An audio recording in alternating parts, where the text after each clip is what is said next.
Good girl.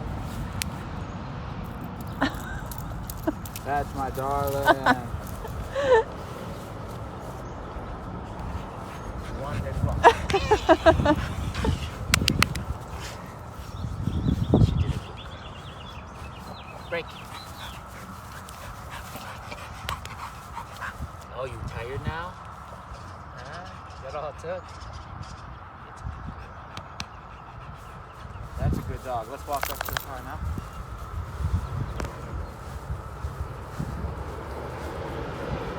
Look, see her talking right there? That's what is hard to teach. It's the last part I teach. They learn how to, that little difference. It's like an inch. She tucked herself behind my leg. See? She's good. She's learning. That's what I need you to do. Make sure you're behind. Nice work, Charlie. And it's done in context, right? So she knows we're headed to the car now because we did our adventure, you know? So we can travel somewhere using our structure, then have some free time, and then travel back to the car and structure. So there's no, when we need to go, there's no fuss. That's not when the dog's trying to sniff. All right, she already did that. So if she tries to sniff now, because we're walking, the rules is she gets corrected. Oh.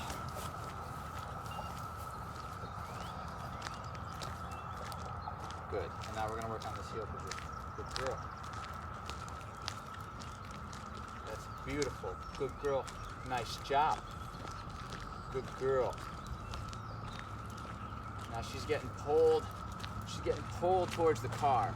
Because she, believe it or not, she wants to go back to the car. And so she sees the car. I feel her getting pulled towards it a little bit. We're walking past it.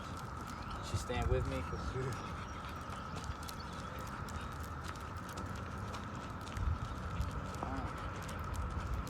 This is something really cool. This is really good leadership stuff because if she sees something that she wants in that direction, but then I head in this direction, that gives her an ultimatum. It's like, are you following me or are you going to do your own thing? So we can have conversations like that to straighten the dog up and get them paying attention, but this girl's doing good. She would rather be over there though. I see that, but she's staying with me. Good girl. She's really learning. She needs another, you know, do this in plenty of situations. We need to make it out to the city and stuff and around other dogs. All it is there's something that she wants other than me. So that's what we're using the trunk at.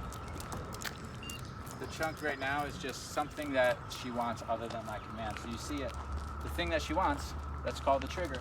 It's over to my right. You see her lagging now. Look, she's not keeping up with me because she wants to go over there. So her mind is pulling her over there.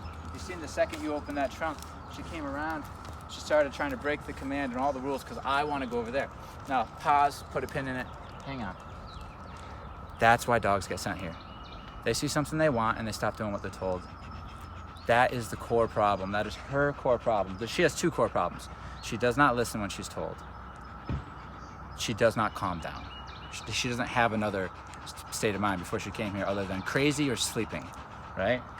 So she sees something she wants. It is the trunk, but it could be a squirrel, a dog, a person, a ball. All it is item A is what she wants. That now takes her and makes her less reliable in the command because she sees something she wants. Here's the cool part. That's called attitude. That's called a dog not listen. We can punish just that.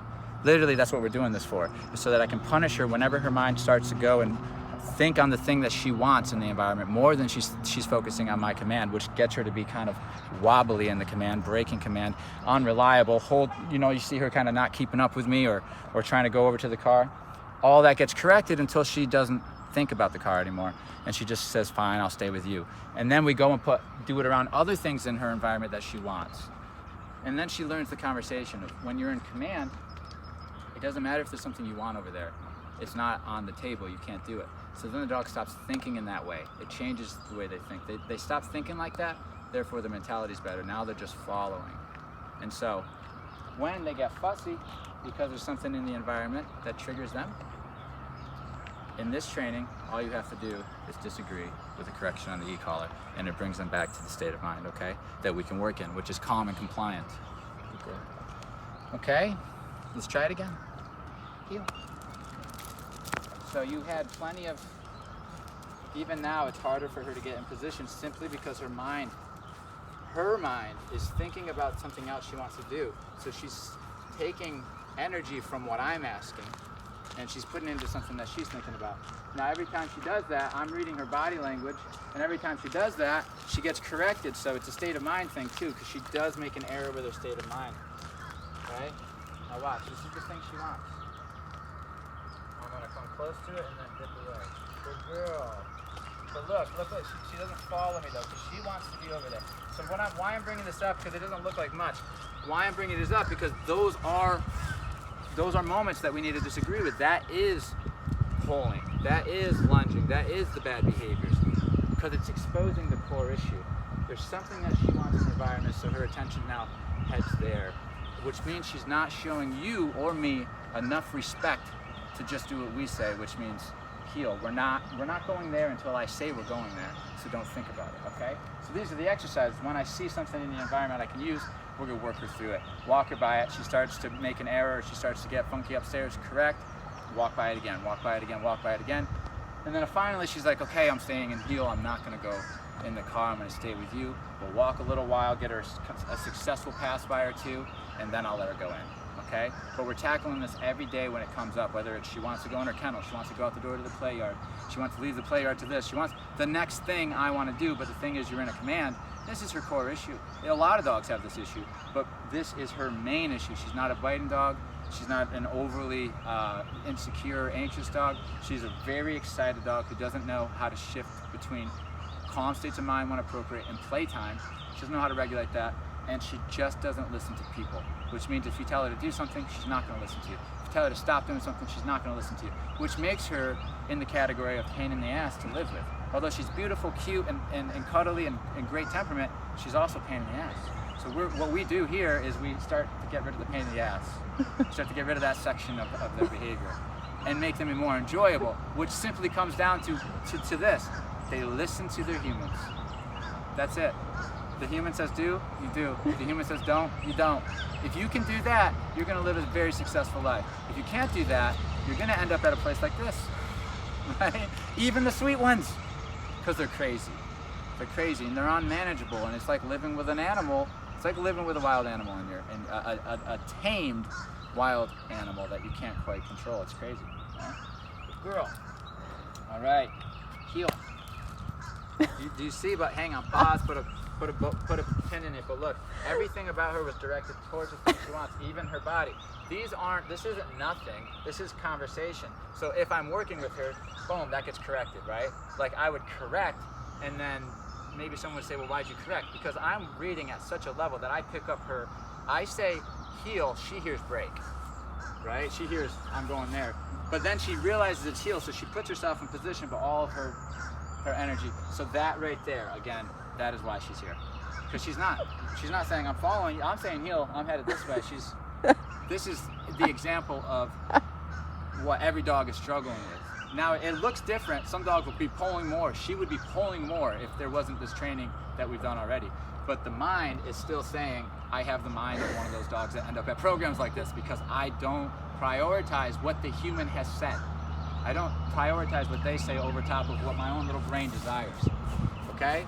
So if I was not interrupting this training session and talking to you, it would be corrected, and I would then try it again. I would put her in the sit, and I would say heel again, expecting that full attention, and I want to stop. I want to head on past this part of the process, which is the join up, getting her to come to follow until she does it right?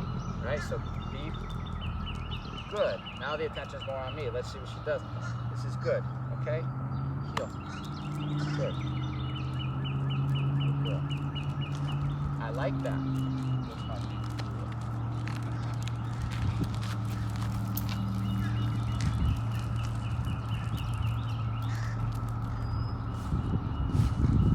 It. You see when I swing that way? Just those little moments? Good deal. That gets corrected on equal. I am correcting, by the way, you just can't tell. That got you. As soon as the mind leaves me, it's when it gets corrected. That gets the state of mind here. Good. She's just making it really obvious.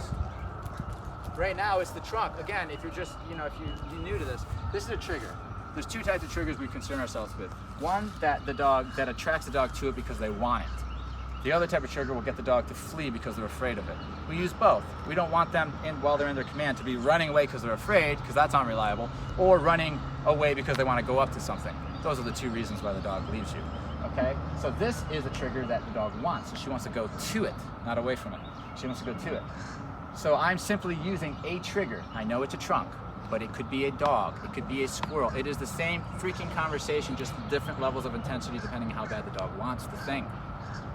This is the conversation that everybody struggles with, right? So just to clear it up, that's why we're doing this. We're not doing it because it's that big of a deal that she wants to go in the trunk, because we actually are leaving. We're taking the opportunity to have a conversation that we're gonna need to use everywhere, okay? Can she do what she's told even when she doesn't want to? That's the conversation. And she's doing great. She's doing it, she's not whining. She's a perfect example. She's the perfect dog to do an example with, because she's not doing what a lot of dogs do, which will whine, which will cause another layer of having to correct, even making little mistakes where they start to pull you. In the beginning of the process, the dog will go straight to the car. They're not going to stay like she is. She's doing what she's told. She's doing it pretty good too, but it's just clear what she wants. I'm not faulting her for showing me what she wants. She's doing everything right, but what she can't do is make a hiccup in her command when she's told to heel, and that means to follow me. And I pass this thing that you want, which could be anything that you want. Right now it's the trunk. You can't stop, leave me, and go interact with it. Again, that's why your dog's going up to people on the walk, because this is the same conversation. That's why they're going up on dogs. That's why they're pulling you to sniff. There's something I want, so I'm leaving you. We're tackling that conversation right now. Okay? Heel. Girl. In a very mild way, you know, this isn't a heavy distraction or a heavy trick. Good girl. So look, that was better. Good. That one gets rewarded. Yes, is it on her mind? Yeah, but it didn't impede her performance too bad, you know? So try to think, good girl, that's what I want. Good girl. We did the same thing with barking dogs behind fences, you know? Good girl. Good girl.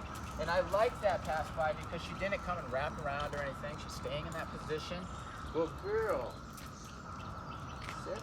And now, just to be even more, you know, she's to the point now where she's expecting me to let her in because I've done this pattern before and she does good and I let her in. So I'm not going to let her in. I'm going to ask her to do something else. But she's going to think I'm going to let her in. She's going to have to really listen to my words.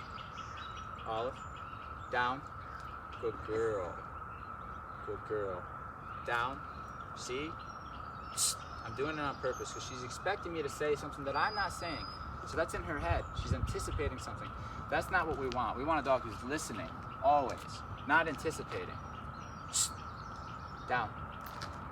Will she submit, good girl, in front of something she wants? That's all this is. It looks inappropriate because, oh, it's just a trunk. It's like, no, but that's going to be, we're creating the skills with something easy so that when we get to something difficult, it's the same conversation, same skills, same mechanics, higher intensity. It's a person, it's a dog, it's something, you know?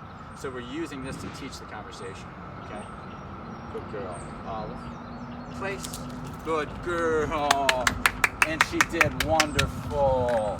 You are just, and this is what makes a difference with a dog, and they start to feel good. Because dogs can know their commands but not feel good. They feel off, fidgety, I don't know, unreliable, antsy, you know, their mind's not with you. This is the stuff that gets it to work. And the reason it works really well too is because the dog does get free time though. You notice within these outings, they get plenty of time to actually go and do the things that they want to do. They're just learning it's only when you're told you can go do it. And you can go do it when you're told to. You have to wait until it's release time. And I say go and have fun, and then you can go do all that. But as soon as you hear this beep, it means right back to work, which not only means your body, it means your mind. Good girl.